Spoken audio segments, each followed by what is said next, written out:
नमस्ते।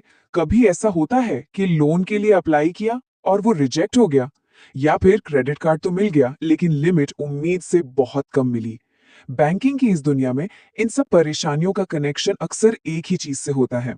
तो चलिए आज इसी पहेली को सुलझाते हैं।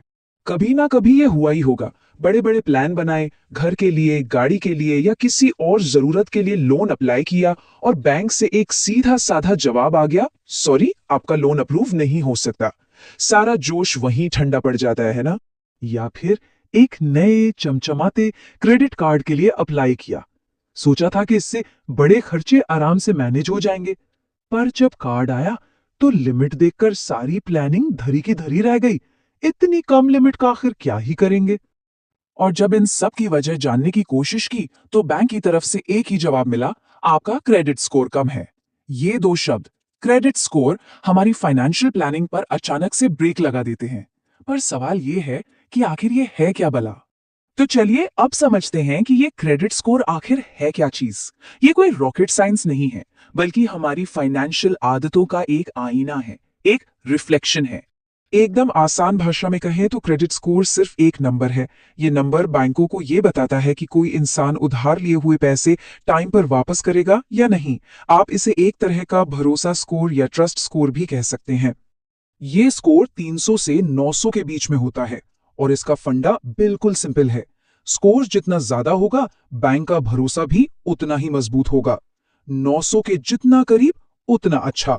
ठीक है, तो अगला सवाल ये उठता है कि ये स्कोर बनता कैसे है।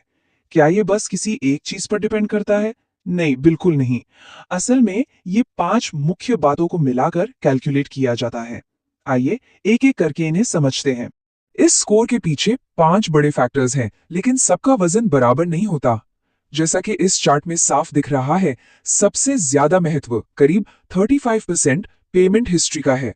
उसके ठीक पीछे है क्रेडिट यूटिलाइजेशन, लगभग 30%, और बाकी के 3 फैक्टर्स मिलकर बचा हुआ 35% हिस्सा तय करते हैं। तो सबसे पहले पेमेंट हिस्ट्री, ये स्कोर की नींव है, उसका फाउंडेशन। क्या ईएमआई और क्रेडिट कार्ड के बिल हमेशा टाइम पर चुकाए जाते हैं? एक भी लेट पेमेंट स्कोर को नीचे गिरा सकता है। यह दिखाता है कि कोई पैसों को लेकर कितना जिम्मेदार है।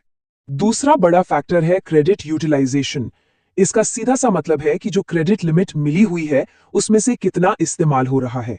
मान लीजिए लिमिट 1 लाख रुपए है और 80,000 रुपए खर्च हो चुके हैं। यह बैंकों के लिए एक रेड फ्लैग है।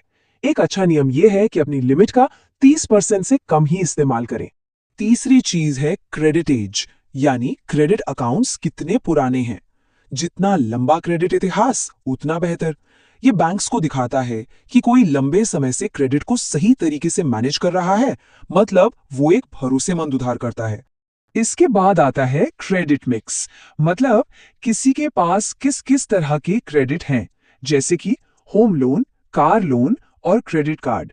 इन सब का एक अच्छा बैलेंस दिखाता है कि अलग अलग तरह की फाइनेंशियल जिम्मेदारियों को संभाला जा सकता है। और आखिर में है हार्ड इंक्वायरीज। जब भी किसी नए लोन या क्रेडिट कार्ड के लिए अप्लाई किया जाता है तो बैंक क्रेडिट रिपोर्ट चेक करता है। इसे ही हार्ड इंक्वायरी कहते हैं। अगर कोई बहुत कम समय में बार बार अप्लाई करे तो बैंकों को लगता है कि उसे पैसों की बहुत ज्यादा जरूरत है और इससे स्कोर कुछ समय के लिए कम हो जाता है। तो ये तो हो गई टेक्निकल बातें, पर सबसे जरूरी बात, इन सब चीजों का असल जिंदगी में क्या असर होता है। एक अच्छा स्कोर और एक बुरा स्कोर किसी की फाइनेंशियल दुनिया को कैसे बदल सकता है, चलिए देखते हैं। इसे 2 लोगों के उदाहरण से समझते हैं। एक तरफ है पर्सन ए, जो हमेशा अपने बिल टाइम पर चुकाते हैं, क्रेडिट लिमिट का 30% से कम इस्तेमाल करते हैं और उनके अकाउंट्स भी काफी पुराने हैं। नतीजा, उनका स्कोर है 780 से भी ऊपर। वहीं दूसरी तरफ है पर्सन बी, जो अक्सर पेमेंट लेट करते हैं और अपनी क्रेडिट लिमिट लगभग पूरी इस्तेमाल कर चुके हैं। उनका स्कोर गिरकर 600 के आसपास पहुंच गया है। तो इन नंबर्स का मतलब क्या है?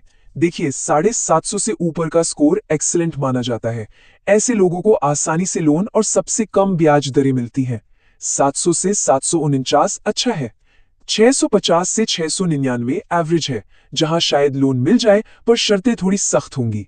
और 650 से नीचे का स्कोर उसे रिस्क माना जाता है, जहां लोन मिलना ही बहुत मुश्किल हो जाता है।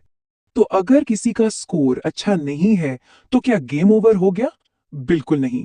अच्छी खबर यह है कि इसे सुधारा जा सकता है, बस कुछ अच्छी आदतें अपनानी होंगी। आइए देखते हैं कैसे। ये 4 सुनहरे नियम हैं। पहला और सबसे जरूरी, अपनी ईएमआई और बिल हमेशा हमेशा टाइम पर चुकाएं। ये नॉन नेगोशिएबल है। दूसरा, अपनी क्रेडिट लिमिट का 30% से ज्यादा इस्तेमाल न करें। तीसरा, अपने पुराने क्रेडिट कार्ड बंद ना करें, क्योंकि इससे क्रेडिट हिस्ट्री छोटी हो जाती है। और चौथा, एक ही समय में कई सारे लोन के लिए अप्लाई करने से बचें। तो कुल मिलाकर इस सारी जानकारी का निचोड़ क्या है? क्रेडिट स्कोर सिर्फ एक नंबर नहीं है, ये उससे कहीं ज्यादा है। इसे ऐसे समझिए, ये किसी का भी फाइनेंशियल रिपोर्ट कार्ड है।